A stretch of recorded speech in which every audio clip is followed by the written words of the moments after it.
Amigos de La Bielita, amigos de InfoAuto USA, de Intivic Network, bueno, estamos en un lugar emblemático, ¿no, Dani? En el Tokio, y aquí vamos a empezar de hoy en más este nuevo segmento que se llama Charlas de Café, con amigos y quién más.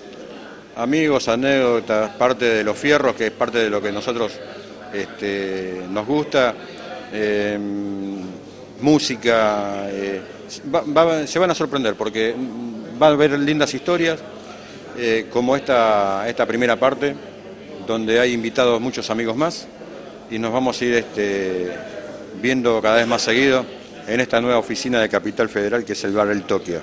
Así es, la nueva oficina de La Bielita, y queremos invitar a todos que para las próximas reuniones que tengamos aquí, que pueden venir a degustar un café, lo que quieran, y a estar con los nuevos invitados que vamos a ir teniendo, que vamos a ir seguramente promocionando previo a cada charla que vengamos a hacer aquí, ¿no? Sí, es más, los vamos a convocar para hacer una despedida de fin de año y nos vamos a encontrar todos acá en el Tokio. Así que todos los amigos que les guste estas charlas informales, charlas de café, para los amigos que nos siguen a través del Facebook y que nos preguntan a veces, que nos han preguntado por el Tokio, bueno, esta es la primera parte.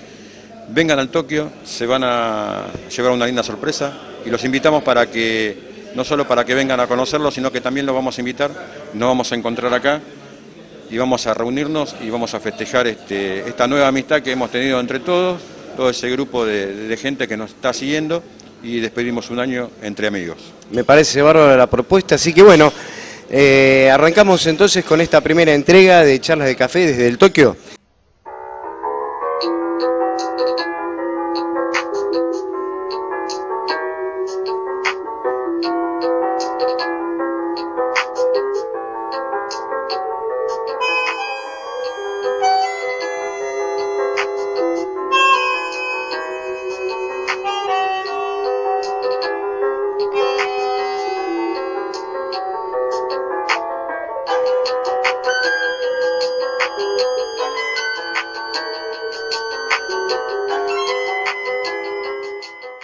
Inauguramos un nuevo segmento, Charlas de Café. Estamos en el emblemático Café El Tokio, acá en Capital Federal. Un emblemático café que es de 1930 y por acá han pasado figuras muy relevantes dentro de lo que es el mundo deportivo y artístico. Estamos con uno de los primeros invitados, en este caso no es un piloto, no es un preparador, es una historia muy poca conocida. Estamos con Amadeo Rabasi. Y la historia del día de hoy tiene que ver con una moto que ha batido un récord mundial, en el cual él, junto a sus hermanos y su padre, fueron los protagonistas de esta historia. ¿Qué tal? Buen día, Amadeo. Buenos días, ¿qué tal? ¿Cómo están? ¿Todo bien? Bien. Sí. ¿Cómo es eso de la historia de la moto argentina que batió un récord mundial de velocidad? Bueno, la historia empieza así.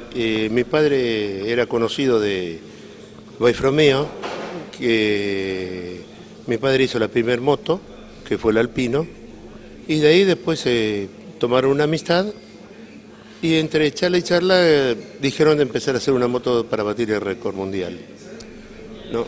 Se empezó a hacer con Perales, que era el dibujante proyectista, y de ahí se empezó a hacerla.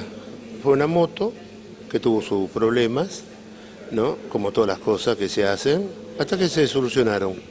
Cuando se solucionó, se fue a Bonneville, allá en Utah, de Norteamérica, y se batió récord mundial, ¿no? La moto era un tipo monocasco, digamos así, con un armazón todo de cromo molibdeno, y llegaba a los 160 kilómetros y entraba en péndulo.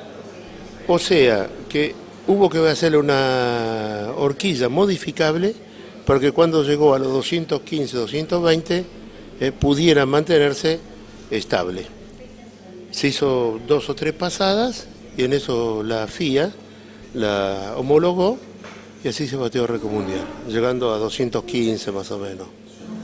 Según la historia dice, la primera pasada había sido a 220, 27 kilómetros por hora, pero estamos hablando de una moto que batió un récord mundial, pero ¿de cuánto era la cilindrada? La cilindrada era de 48 centímetros cúbicos y fue en el año 66.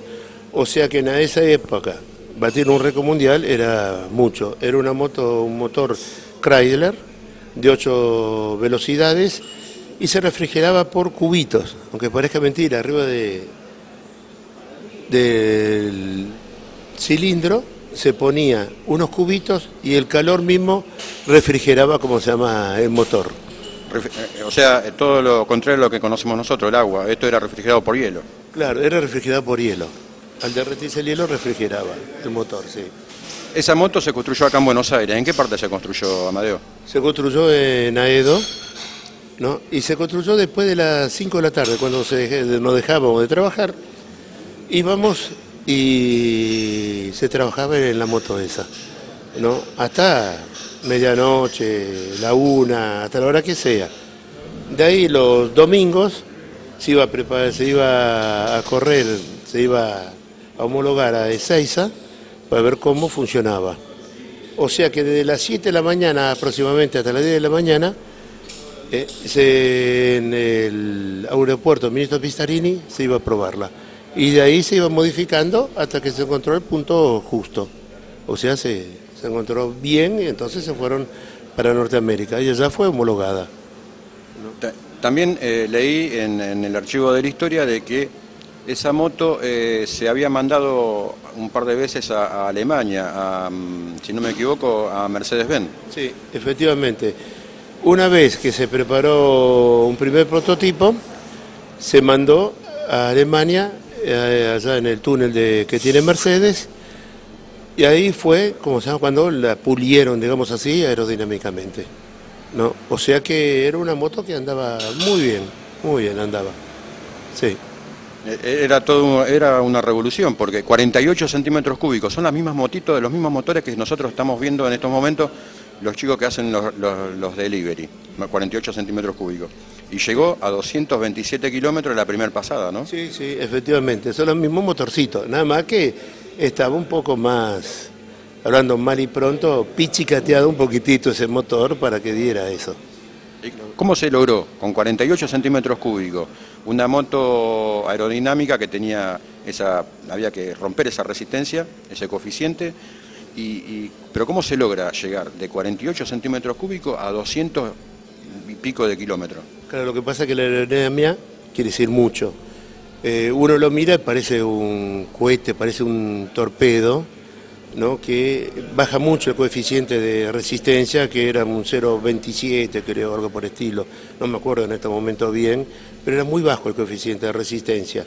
O sea que aparte tenía una placa plana muy baja, ¿no? Entonces se consiguió bastante, y aparte que el motor Chrysler era una firma muy buena que ya ella había experimentado con esos motores y dio la potencia que dio.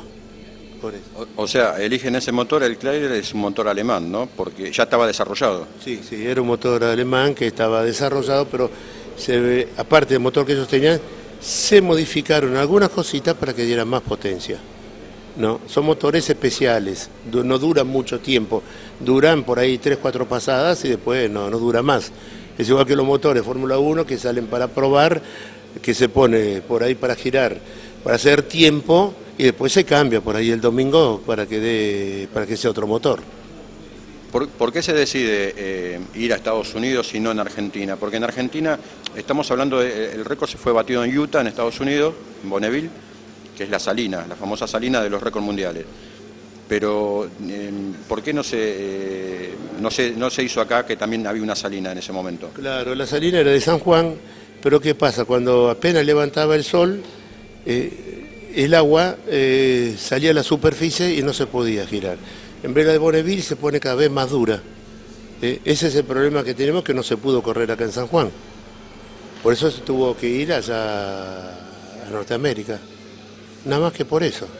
Ya era una pista conocida, Bonneville. Esta es una de las historias no conocidas que está dentro de los historiales de los récords mundiales.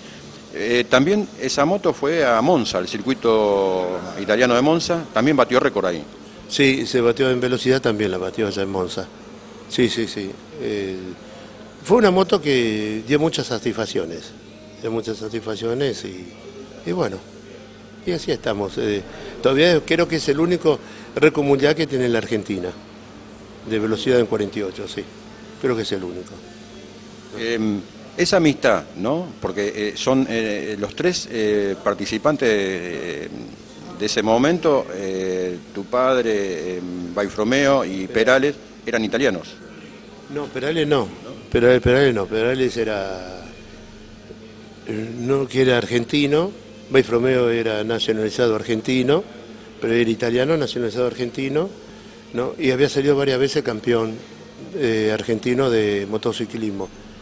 Y mi padre era conocido así por la fabricación de motos, porque el trabajo de él era fabricar, en Italia era fabricar aviones.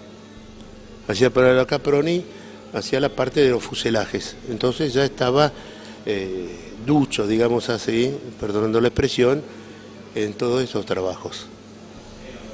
Y cuando se juntan y a decir, bueno, vamos a hacer una moto que bate un récord mundial, porque es una cosa impensada, ¿no? Yo hoy por hoy todavía sigo leyendo esas notas, esas revistas, 48 centímetros cúbicos, pasar los 215 kilómetros de velocidad. El que lo escuchaba en ese momento habrá dicho, están totalmente equivocados. Claro, lo que pasa es que eran muy bohemios, ellos eran bohemios, ellos estaban en otra cosa, no estaban en, digamos, en la tierra, volaban, y así pasó con la moto que voló. Hay parte de esta historia, ¿no? Estuve leyendo y hubo un detalle en dos líneas que me llamó mucho la atención. Esa moto llevaba cambios eléctricos. Sí, llevaba 8 velocidades. Como una secuencial. Una secuencial era, la primera vez se había puesto 15 cambios, pero no se podía llegar a todos, entonces se bajó a 8 velocidades. Era un cambio secuencial, sí, 8 velocidades eran. Estamos hablando del 60 y pico. 65, 66. Ya había empezado antes, en el 63 ya se había empezado a dibujarla, a proyectarla, ¿no? Sí, lo que pasa es que, como todos lados, siempre hay bohemios, ¿no? Y sí, son cosas que uno lleva por ahí en la sangre, que los fierros le encantan a uno, tanto sea de una forma o de otra. Impensado, año 66, 48 centímetros cúbicos, más de 200 kilómetros por hora, caja secuencial, que es la que se está usando hoy por hoy, la técnica automotriz, lo tiene empleado en los autos de calle y lo estamos viendo en los autos de fórmula. Cuando sale esa moto con caja secuencial, también estuve leyendo de que cuando la Fórmula 1 incorpora la primera vez cambio secuencial en el volante, por lo que leí, parece que Ferrari se había inspirado en esa moto. Sí, parece que sí, pero no tengo fehacientemente la verdad, pero parece que sí, parece que había, digamos eso, visto esa moto y parece que de ahí salió la Fórmula 1, sí, el cambio secuencial. Esa moto, hoy por hoy, ¿dónde la podemos ver? Hoy está en el Museo de Balcarce, en el de Juan Manuel Fangio, que está allá, en la parte anexo. O sea que cualquiera de nosotros que pueda ir a Balcarce puede ver esa moto que fue parte de la historia argentina, ¿no? Porque si bien fueron los que hicieron ese proyecto, argentinos e italianos, pero la tenemos acá. Sí. El mérito fue argentino, no fue italiano. Que ellos hayan nacido en Italia, pero la moto fue argentina. La moto fue argentina y fue hecha acá, ¿no? Pero sí, muy bien, sí, fue argentina la moto, no hay nada que hacerle. Después continúa la historia, ¿no? Pero la vamos a dividir en 2 o 3 partes. Comenzamos en las imágenes vamos a ver que ustedes fueron testigos de la construcción de esa moto. Estamos hablando del proyecto, que es en este caso tu papá, don Tarcisio Rabasi, y bien, él nace en Italia. Él nace en Italia, sí. Él nació allá en Bérgamo, ¿no? Y después lo trajo Perón, cuando hicieron el gasoducto, presidente Perón, que él fue acá, que era jefe de una sesión, que hicieron el gasoducto Comodoro Rivadavia, Caleta Olivia, o sea, creo que fue de Caleta Olivia hasta Buenos Aires que hicieron el gasoducto en el año 50. y después se vino a radicar acá en el país. Fue una tierra prominente para nosotros y nos venimos a radicar acá. Antes de llegar a esa moto, de la que estamos hablando, parte de la historia, fue uno de los primeros, no, creo que fue el primero en construir, ser el constructor de una moto argentina, ¿no? Sí, fue la Alpino, porque mi padre había construido la primera licuadora, aspiradora y enceradora. Después se construyó la primera moto, que fue el Alpino, que fueron todas hechas cosas, digamos así, toda a mano la primera. Y de ahí después se empezó a hacer toda la matricería y todo lo demás. Pero sí, fue, para nosotros es un orgullo, digamos. Es un orgullo. No es para menos. También estuve investigando y leyendo, y quiero que me lo corrobores, quiero saber si es cierto, así como Ferrari se inspiró en esos cambios de esa moto, tu papá creo que conoció al que hoy todos conocemos como es un emblema mundial, el famoso logo del caballino rampante. Estamos hablando de Baraka. No, lo que pasa es que mi padre tiene un gran orgullo por Baraka, pero no lo pudo conocer. No lo pudo conocer, pero tenía una gran estima hacia Baraka, que fue una as de la Primera Guerra Mundial en aviación. Así que, bueno, invitamos a todos los amigos que quieran ir o que pasen por Balcarce, que pueden ir a ver el museo, parte de la historia de Juan Manuel Fangio a través del automóvil mundial, y también dentro de ese museo está esta famosa moto argentina que batió un récord mundial, está ahí dentro del Museo de Balcarce. Sí, está ahí en el museo, en la sección anexos, sí, y se puede ver. Es un torpedito pintado de rojo, eso es todo. La próxima visita la vamos a hacer al museo y te vamos a invitar para que vayas con nosotros para ir a ver la moto. Y bueno, es una sorpresa que tenemos para más adelante, pero bueno, estás invitado e invitamos a todos que puedan ir a ver esa parte, esa tecnología, ¿no?, de la historia que estábamos hablando recién. Sí, le agradezco mucho y muchas gracias. Bueno, gracias. Amadeo Rabasi, parte de esa historia no conocida, que muy pocos pueden saber de lo que estamos hablando, pero hay mucha gente que se ha metido dentro de la historia. Y bueno, la moto argentina que batió un récord mundial de velocidad en 48 centímetros cúbicos, más de 215 kilómetros de velocidad final. Parte de la charla de Historia de Café, Historias con amigos, de este emblemático café El Tokio, que lo elegimos por una sencilla razón. El Tokio se caracteriza por la amistad. Me diste en oro un puñado de amigos que son los mismos que alientan mis horas. José el de la quimera, Marcial que aún cree y espera, y el flaco Abel que se nos fue, pero aún me guía.